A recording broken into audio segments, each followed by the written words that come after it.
Hi, Year 7, and welcome to the second lesson of our brand new inquiry, the story of Genghis Khan. How did a band of nomadic herders conquer the world? And in the first three lessons, we're looking at part one. What was so remarkable? What was so amazing about the achievements of this man, Genghis Khan?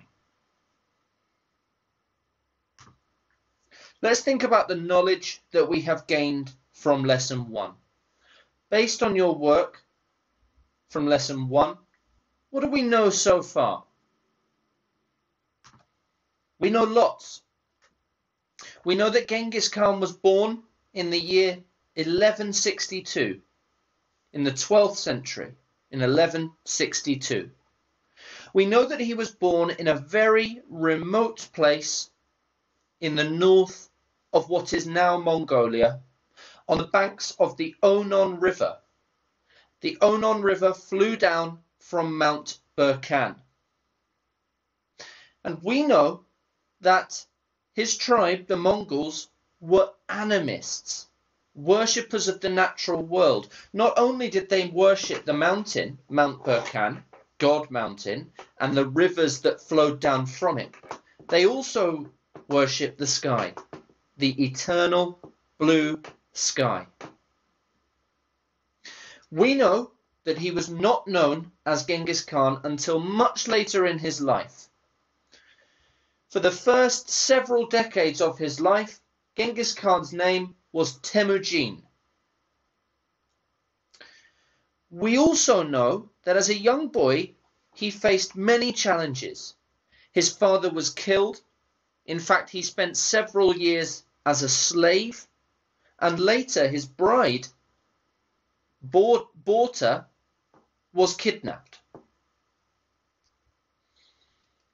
We know that he moved his family, once he had gained his wife, his bride back, he moved his family, because by the age of 16 he was the head of his family. He moved his family down from the mountain to a location called Avaga, which would become his base and would remain his headquarters until his death in 1227.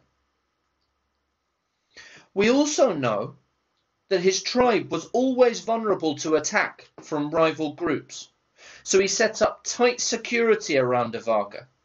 During the day there would be 70 guards circling the camp, and at night there would be 80 guards circling the camp, so he was always on alert for attack.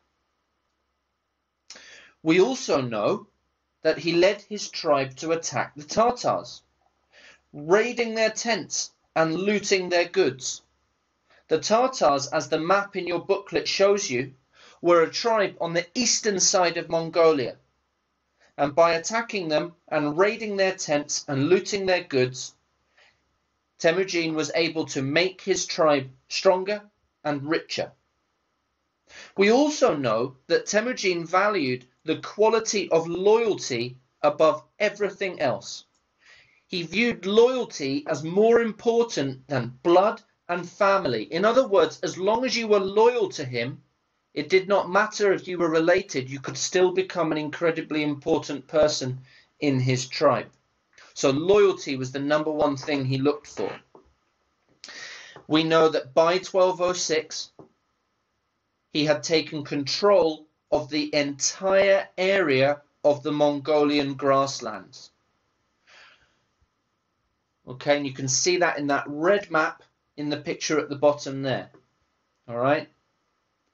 And we know that in 1206, he called a Kuriltai, a meeting, to confirm his status as the Khan of the Mongolian steppes, of the Mongolian grasslands, and that he took the name Genghis Khan at this meeting.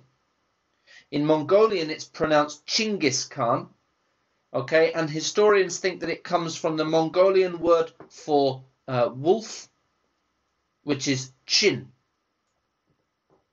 But in English today, we say Genghis Khan.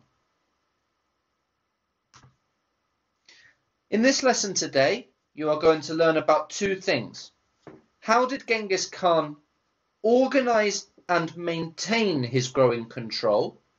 In other words, after 1206, once he had become the undisputed leader of the Mongolian grass leaders, the most powerful ruler in Mongolia, how did he organize his control and how did he maintain it? How did he keep his control? How did he make sure he didn't lose his control? You're going to find out about that. And secondly, you're going to find out about the Mongol army. What was it like? What was so special about it?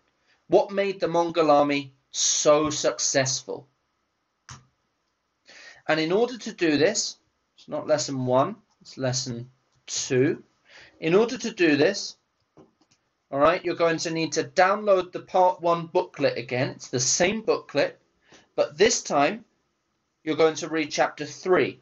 Read it very carefully. Read it 2 or 3 times.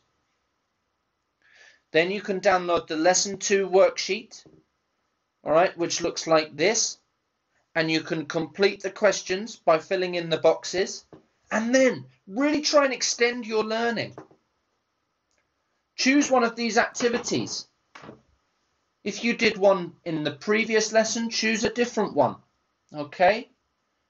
These are supposed to be fun and enjoyable activities that are supposed to allow you to look at the topic of Genghis Khan from a different angle.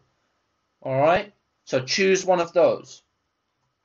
Once you've completed the worksheet and you've tried one of the extension activities, submit your work to be checked by your teacher. We want to see your work, so please send it over so we can have a look. And that is the presentation for the second lesson. Okay, good luck with the work today. Work hard and enjoy the rest of your days. Thank you.